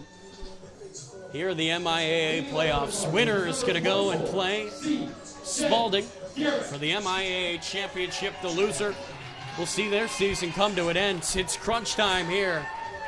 C.J. Garrick, one of the top hitters in this team for the Cardinals. Boy, does he need to come through here in this leadoff spot. He's got a walk and a strikeout in his 2 plate appearances so far tonight. Yeah, batting .442. Pitch to him. He's going to rip it into left field and down. That's going to be a leadoff base hit. A single for Garrick. Here come the Cardinals. John Carroll had a little bit of a spark last inning. Calvert Hall trying to match it. This game is far from over. Number 11, Connor Keys. Connor Keys is the only Cardinal tonight to reach in multiple plate appearances. He's got a hit and a walk. And look out at first base. Garrick sliding in, and Mueller almost got him. That was a great move on the pickoff. Garrick's got to be careful there at first. And a game like this cannot be careless on the base paths. Absolutely not. That is so big that the Cardinals have that leadoff runner. Pitch to Keys. He's going to rip it foul. He was on that one, fouled straight back. John Carroll's players in the field were jumping up and down, screaming for that call to be made, but they didn't get it. 0-1 to Keys. He takes it low. Looked like Mueller missed his spot there, but yeah, just 4 hits given up. 5+ innings of work. He's got 5 strikeouts to the sophomore Brooks Mueller. Brooks was lined There's up on another the throw to first. Garrick in there safely. outside part of the plate and inside pitch. Can Keys come through for the Cardinals? 1-1. He's going to rip this. It's caught. And the throw to first is in time. That's a double play for the Patriots. Well, that Too is short and unassisted. some tough luck for the Cardinals. Garrick had a good jump too. Had a decent lead and a good secondary. I think he would have easily gotten in, and Keys just lines it right at the second baseman. Now batting, number 5, E.J. Henderson. I think that could have gone any worse for the Cardinals. Now the first pitch to Hankerson taken for strike 1. A lot of noise made by the Patriot faithful here. 0-1 pitch, that time outside. Hankerson tonight 0 for 2 with 2 strikeouts. Another senior trying to keep his time playing for Calvert Hall alive. 1-1. He's going to rip it to third. Adamski's got a strong arm, and his throw's in time. And John Carroll's 1 inning away from headed to the championship game when we come back the 7th here from Towson. Yeah, so far Mueller's put up 6 innings scoreless. It'll be interesting to see if he comes back out to try and throw the full game shutout, or if they will bring in a closer. This game coming down to the wire, but Calvert Hall running out of time.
6, 7, and 8 hitters due up for John Carroll here in the top of the 7th.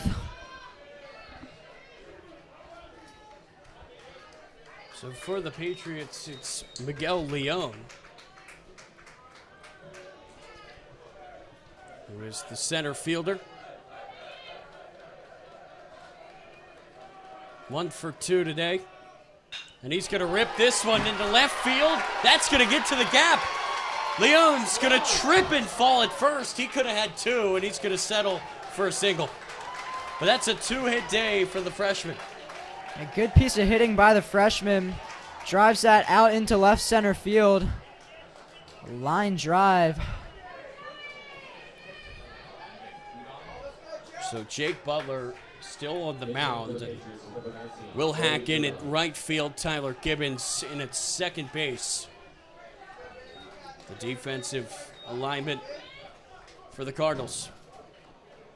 And Cardinals going to try and turn 2 here. It's a pinch hitter in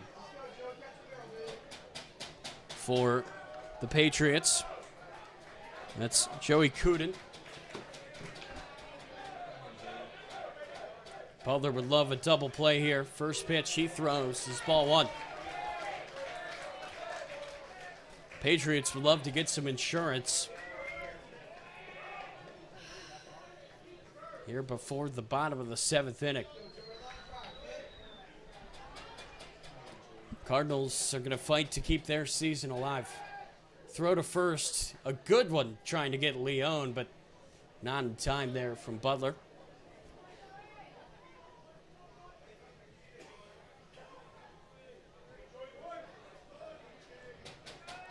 Decent lead over there by Leon.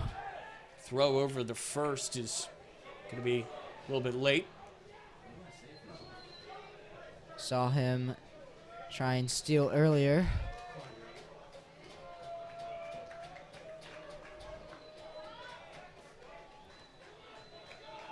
Butler's going to have to eventually focus on the runner, pulling back the bunt throw from Kwiatkowski. Gets away and into the outfield.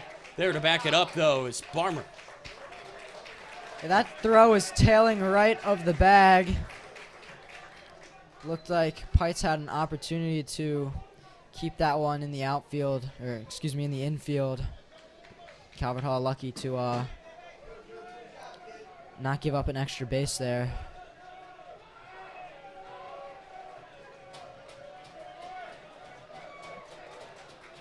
See if Butler can get a little bit of command here. The throw reaching out for the bunt. Here comes the back pick, not in time. But again there, Kuden didn't pull that bat away.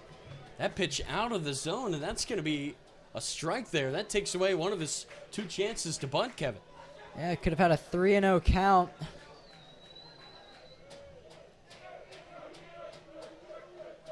What can Kuden do here? 2-1. He's going to take that. Kwiatkowski ready to throw down again. And his last 2 throws have gotten away from the base. He's got to be careful. And you don't want to move Leon over again. All right, now Calvert Hall really needs to keep this at a 2-run game. 3-1 as Butler's going to step off. Still nobody out.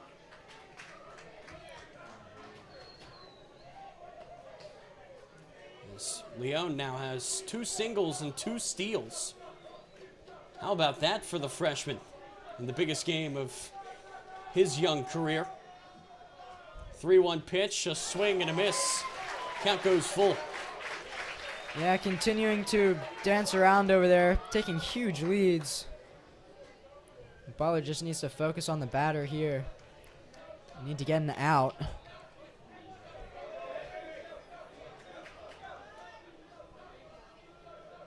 Cardinal warming up. That's Nathan Rodriguez in the bullpen as that pitch fouled away by Kuden. Able to stay alive with the full count.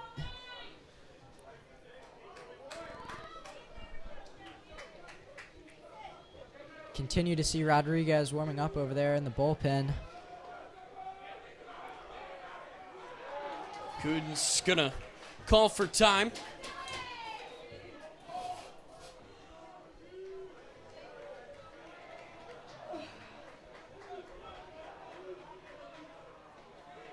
This is a big pitch, a full count pitch from Butler.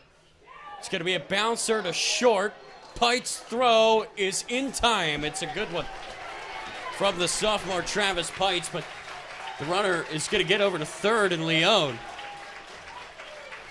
And in an at-bat for Cooten that started out with a bunt attempt, he does his job as the third run for the Patriots is now 90 feet away. I was just about to say, he tried bunting earlier and effectively did the same thing, just a swinging bunt there. Advances the runner. That's what you call a productive out right there. Now, sac fly or potentially a ground ball could score John Carroll their third run. So we see the entire infield once again coming into the grass to try and cut that run off at home. So Ethan Ruiz comes in 0-3. He's going to take that pitch for strike one. If you're Butler here, you'd love a strikeout because that would take away the sacrifice fly. Set up Damsky in a situation in which only a base hit would bring Leone home. Showing bunt here, putting it down. Leone's going to score. Throw is in time at first. It's 3-0. That's a fantastic bunt from Ethan Ruiz, and the Patriots can start to feel it. Gutsy call there. Looked like he once again kind of went on the pitch, and you have to lay the bunt down or else a runner at third is going to be out, but beautiful bunt. Executed perfectly. So now Frank Damsky's going to come in. John Carroll now with that third run. That's big insurance for the visitors. Yeah, playing the game of small ball. You get the guy over on first. You get the steal, then you advance him with the ground ball, and then you advance him again on the bunt. Nothing too crazy there, but that's baseball. Here's the 0-1 outside. Count goes even at 1-1.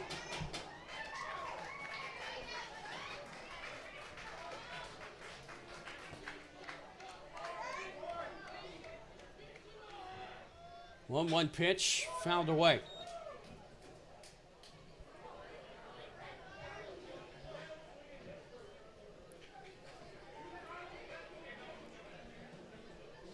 Jake Butler really just putting everything he has in these pitches. If the Cardinals do not rally in the seventh, these are going to be the last high school pitches he will ever throw. See a lot of his old teammates huddled over there in the crowd. A lot of former Calvert Hall players. Butler's going to take a step off.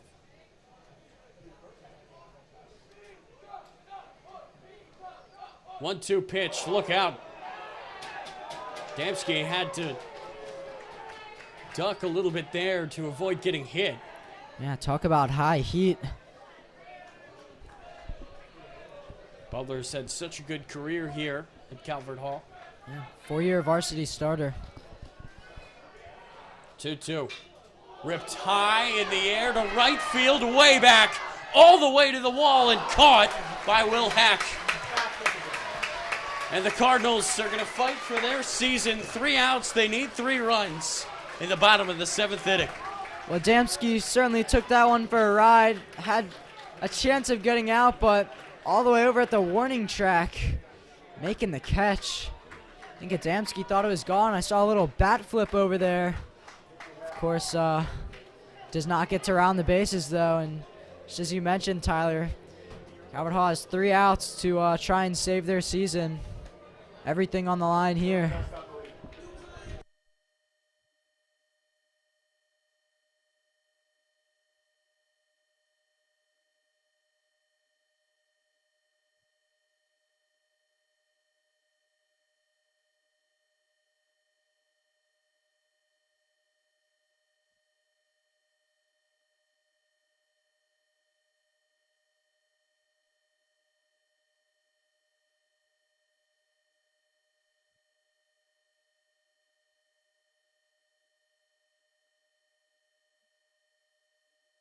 That's number 13, Michael Kopitsmeyer. Brooks Mueller in. He's pitched 6 great innings here tonight. Giving up just 4 hits. He's struck out 5. As Michael Kopitsmeyer is going to stand in. He's going to lead things off with a single for Calvert Hall. They need 3 runs before they get 3 outs to keep playing baseball this year, and that's exactly what the doctor ordered there. Kopitsmeyer comes in and wastes no time getting on. Yeah, Calvert Hall in desperate need of base runners. Can't get it all back with one swing. Just a great piece of hitting. It was an outside pitch. You're taught to drive outside pitches the opposite field, and that's exactly what he did. Gets on base. So Pite's now in, and he takes that pitch low. Again, a walk would not hurt here. Got to be disciplined if you're Calvert Hall. You got to wonder how much does Mueller have in the tank. Will Ryan's going to go to the bullpen to throw as that one fouled away. Got to think that the leash on Mueller is probably not very long. No, his pitch count's certainly getting up there. Can Travis Pites come through? 1-1. He takes it for a strike. Wow, A tough that call. He can't believe that was inside, but umpire says it found that corner. Now Pites is crowding the plate. But the count now 1-2. He takes that one inside for a called ball. Now that one was almost identical to the last. Yeah. Umpire disagrees. Count goes to 2-2. It's had a wide strike zone, but you got to be consistent with your calls. 2-2, make it 3-2. The count will now go full. Well, walk here would be huge. That would bring the tying run to the plate.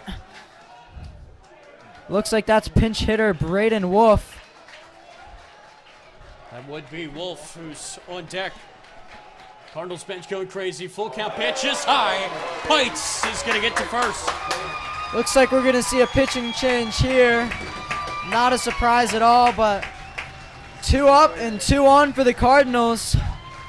Stay with us, folks. This one is not over. Yeah, the Cardinals have some life here in the bottom of the 7th. And it's going to be an exit to cheers for Brooks Mueller. Yeah, standing ovation. Well deserved. So far, he's thrown 6 innings and no runs. We'll see if the guys on first and second will get charged to him.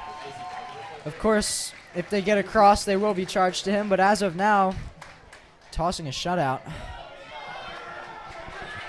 So even though Ryan was in the bullpen, I think he was just going to warm up his arm because he's going to go to third base. And it will be Frank Adamski. Now, we've seen Kevin today in his throws from third that he's got a really strong arm. Oh, yeah, absolutely. He has made some very strong throws across the diamond, and we're seeing it now in warm-ups. The John Carroll fans enjoying his warm-up pitches, seeing some loud cheers. So Adamski's going to warm up. So We're going to step away here for a second in the bottom of the 7th. 2 on, nobody out. Cardinals with life down by 3.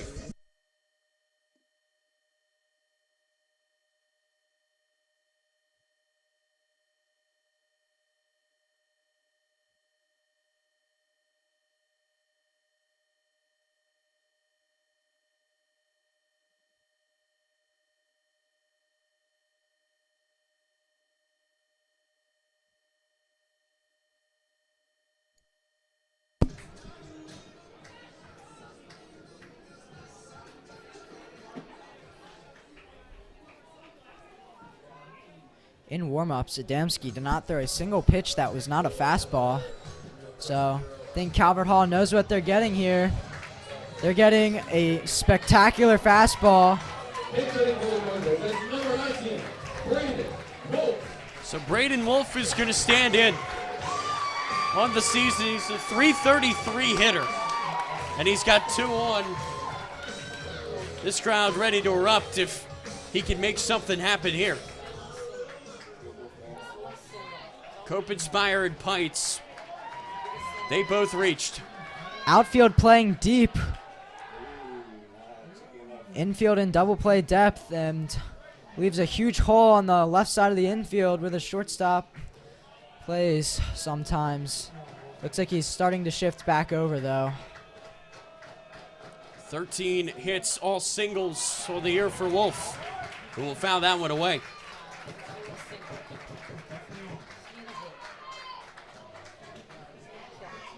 As the count goes to 0-1.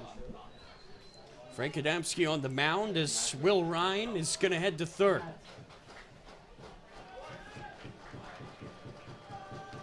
Oh, 1 pitch. The frame job there is an incredible one by Dallas Brooks. That is a tough call there. Looked like it was multiple inches off the outside corner, and that one stings if you're a Calvert Hall fan. So the count goes to 0-2, and Wolf is going to step out. You got to protect anything close here. You know it's a big strike zone. You can't go down looking. Wolf's got to protect down 0-2. Strikeout would not be productive here for the Hall. That pitch is going to get away. Cope-inspired Pites will stay put, but the count goes to 1-2.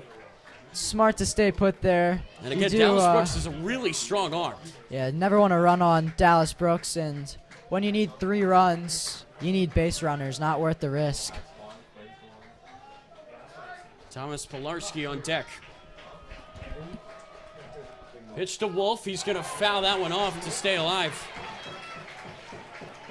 It was well-located fastball on the outside corner. Not much Wolf could have done with that besides foul it off.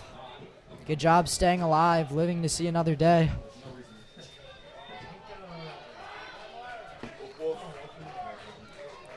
Cardinals need 3 runs here in the bottom of the 7th inning. 1-2 pitch to Wolf. Swing and a miss to strike him out. Goes right back to the outside corner this time. Effective. Gets that punch out, and man, that is a big out.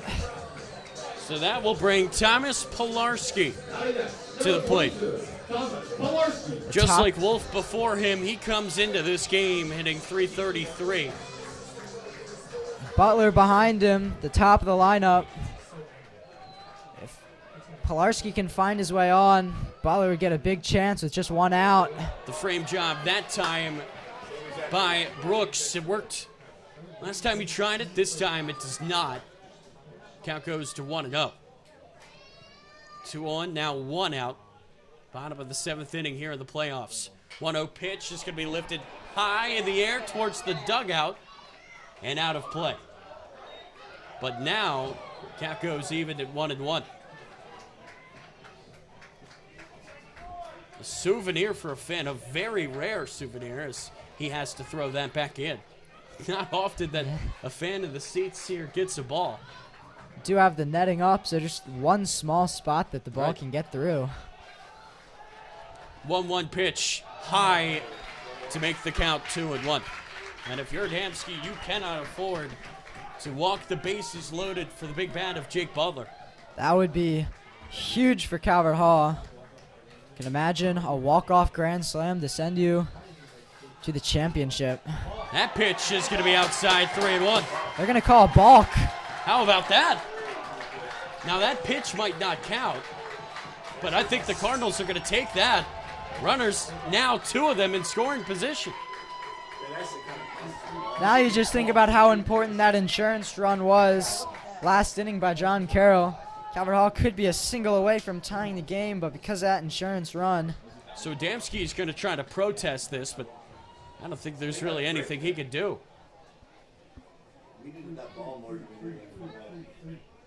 I think that the Cardinals would trade a ball for a balk any day. I would agree with that. That pitch looked outside, but still can't really complain with the balk. Yeah, Calvert Hall would love to get a walk out of Pilarski. That would be huge.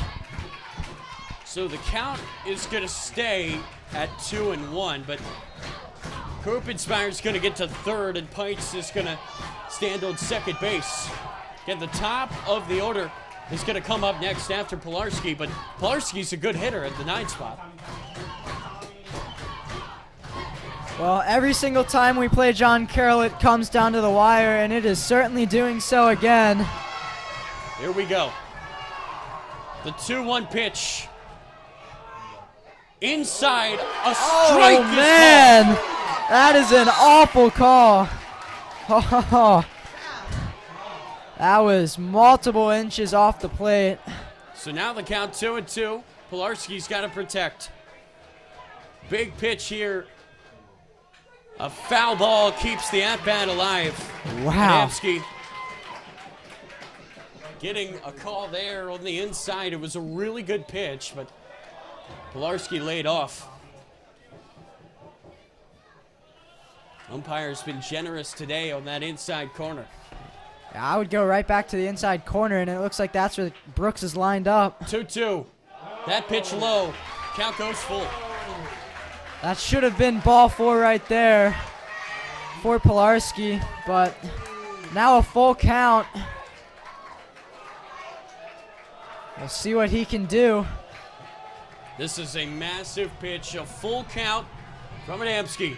Hit high in the air and foul. Pilarski's going to stay alive. He's got 2 foul balls and that ball to keep this count going. Yeah, it's 3 pitches after that questionable strike. I don't know. It very well could have been. He's got a better view from all of us, but it looked really close.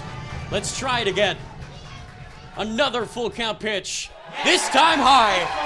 Pilarski gets a walk. He's fired up, and the bases are loaded for Jake Butler. Yeah, this crowd getting really into it as well. Nowhere to put him now as one of Calvert Hall's best players, senior captain Jake Butler, with a huge opportunity here. And Jake Butler does have home run power. He has 2 on the year. He very well could hit this ball over the fence with one swing, send the Cardinals to the championship game. 1 away. The first pitch, Butler takes it for strike 1. How about some drama here in Towson? Even a base hit, Heights with a lot of speed at second. You could think that could be 2 runs. 0-1, he takes it high.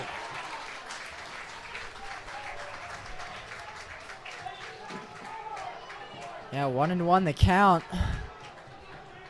Butler's got to be expecting fastball. That's really all he throws. Here's the 1-1 pitch to Butler. He's going to rip it into left field all the way back. The Cardinals are going to the championship game. A walk-off grand slam by Jake Butler. We said it might happen, and there it is. Jake Butler, the senior captain, is sending his team to the championship. That was an absolute rocket into left field. Wow. That ball absolutely smoked. Goodbye home run. Folks, we're heading to the championship. You could not write a better script than that. The senior Jake Butler, who comes in and gives up those 3 runs, he ends it in style. The ultimate baseball moment, a walk-off grand slam down by 3. Yeah, I mean, this crowd is stunned. Wow. Down to the last out. Or excuse me, there might have been 1 out. And, yeah, just could have been a double play away from being over. And Butler with the grand slam. Tyler, talk about drama. So the Cardinals are now going to play a game against Spalding. If they win that game, they get another. And that one will be for it all. What a phenomenal game here in Towson. A walk-off grand slam in Jake Butler's final swing here at Calvert Hall. Unbelievable. Yeah, you could not have asked for a better game. competitive all the way, and walk-off grand slam for Jake Butler as he ends his Calvert Hall career on this field. Of course, he does get another game. That will be his last swing on this field. Tyler, this will be our last time in the booth. A lot of fun. Thanks for having me back, Kevin. That's an all-time moment here at Calvert Hall. The Cardinals, once again, they take it 4-3. We thank you so much for tuning into this one. For Kevin Lochte, I'm Tyler Lochte. We hope you have a great day. Thank you so much for tuning in. The championship will be at Coppin State, and that will be Sunday for anyone interested in attending. Thanks again for a great game, great broadcast. For the last time, this has been Kevin Lochte alongside Tyler Lochte signing off.